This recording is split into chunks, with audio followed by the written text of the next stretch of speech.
Olá pessoal, tudo bem com vocês? Eu sou Márcia Medeiros e esse é o Monólogos. E hoje, dando continuidade à nossa série sobre as questões relativas à história da saúde pública no Brasil, vamos falar sobre as questões que marcam um movimento muito importante dentro desse contexto, que é o higienismo. Eu espero que vocês gostem e apreciem o vídeo de hoje. Bom, o que é o higienismo? Em primeiro lugar, é importante a gente situar um pouco esse processo historicamente. Todo mundo aqui já sabe, já me acompanha, eu sou historiadora e eu gosto sempre de colocar as coisas numa certa ordem para que a gente não entenda o movimento no vazio.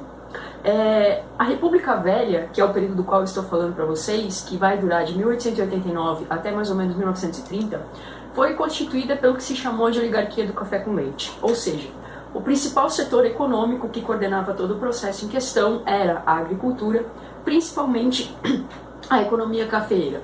E a gente tinha, nesse contexto político, uma disputa de poder e uma divisão de poder entre os estados do Rio de Janeiro e de Minas Gerais, por isso café com leite, que organizava a política do país. O lucro que era auferido a partir da produção de café, ele era destinado para benefícios que aconteciam nas principais cidades do país, São Paulo, Rio de Janeiro, Belo Horizonte. Principalmente nas cidades portuárias, isso é uma questão importante de frisar. Santos, e no estado de São Paulo, e o Rio de Janeiro.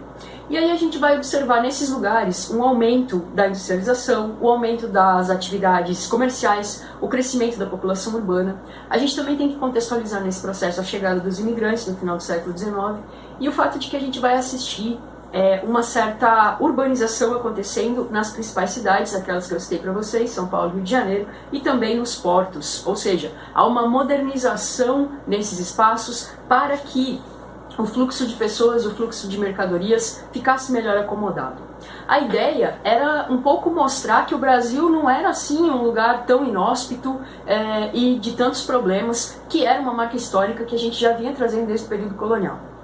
As oligarquias que comandavam politicamente o país, principalmente as oligarquias paulista e mineira, elas apoiaram o higienismo no sentido de articular políticas que permitissem um exame do ambiente físico e do ambiente social das populações urbanas. O principal objetivo dessa prática, ou das práticas que envolviam o higienismo, era definir normas para melhorar as condições sanitárias daquelas áreas que eram tidas como vitais para a economia nacional, principalmente os portos e as principais cidades do país.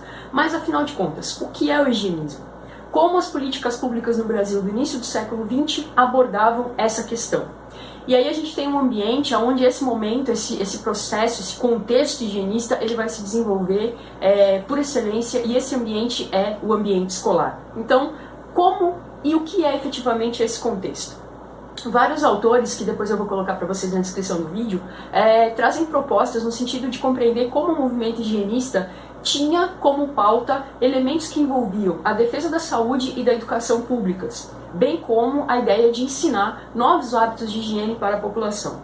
E isso iniciou um processo conhecido como educação sanitária.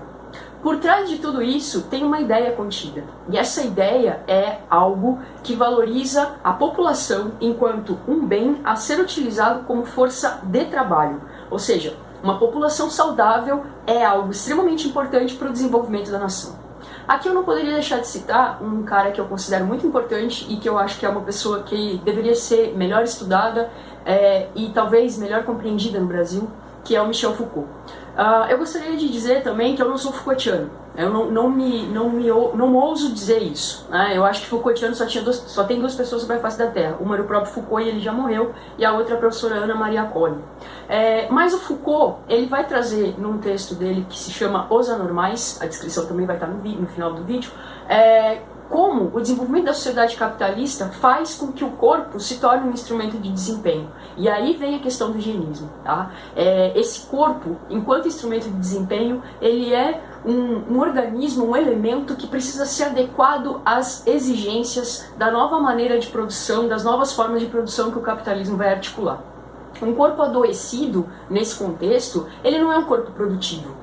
Por isso a necessidade de que esse corpo seja trabalhado no sentido do exercício, no sentido da melhora da sua aparência, no sentido de adquirir hábitos de higiene que são considerados adequados, E dentro desse pressuposto, nós temos alguns espaços onde esse tipo de organização ele atua de uma forma essencial. E o ambiente escolar é, sem dúvida nenhuma, nesse momento da história do Brasil, um espaço onde esse tipo de atuação de caráter disciplinador se desenvolve. Tá? A gente tem que considerar também que há, a partir dessa lógica higienista, um espaço onde o Estado começa a fiscalizar o corpo dos indivíduos. Isso também é uma percepção Foucaultiana, ou seja, nós temos aí um Estado que, em tese, realiza uma ação preventiva no sentido de evitar que as pessoas sejam acometidas por qualquer tipo de deformidade ou de doença que impedisse que futuramente essas pessoas viessem a exercer funções produtivas com o intuito de oferecer a força do seu trabalho para a melhoria das questões nacionais. Então, de acordo com Foucault, o que a gente vai ter aqui é exatamente isso. A constituição de uma lógica disciplinar a partir das premissas higienistas que vai fabricar corpos submissos e corpos exercitados. Corpos dóceis. Né? Nesse sentido, essa disciplina vai aumentar as forças desse corpo em termos econômicos e vai diminuir essas mesmas forças em termos políticos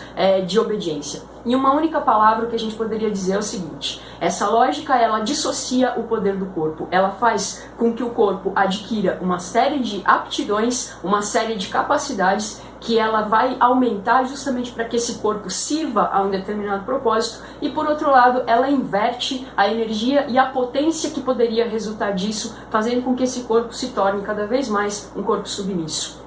A gente precisa entender então que o higienismo ele não deixa de ser uma forma de controle.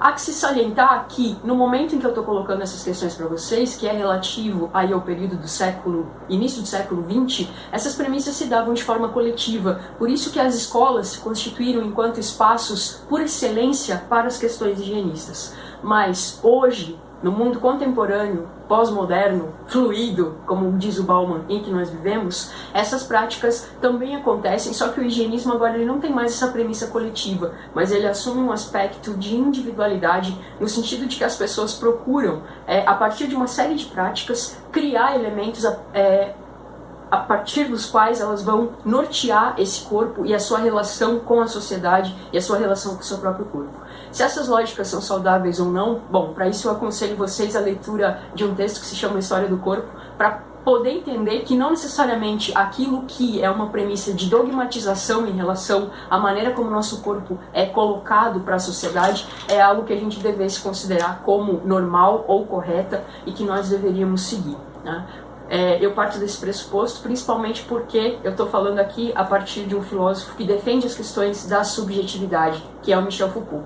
E aí a gente precisa também observar que nesse contexto de disciplinarização e de docilização do corpo, alguns espaços, como por exemplo a prisão, a escola, os hospitais, eles acabam se tornando os lugares por excelência de onde nós vamos ver surgir esse aval discursivo que vai constituir novas maneiras de ver o mundo e novas maneiras de ser no mundo. A política higienista, então, ela tem aí um pouco essa característica e são questões como essas que eu gostaria de trazer para vocês nesse vídeo. Não esqueça de curtir aí o nosso canal, não esqueça de ativar o sininho para receber as notificações dos novos vídeos e até uma próxima!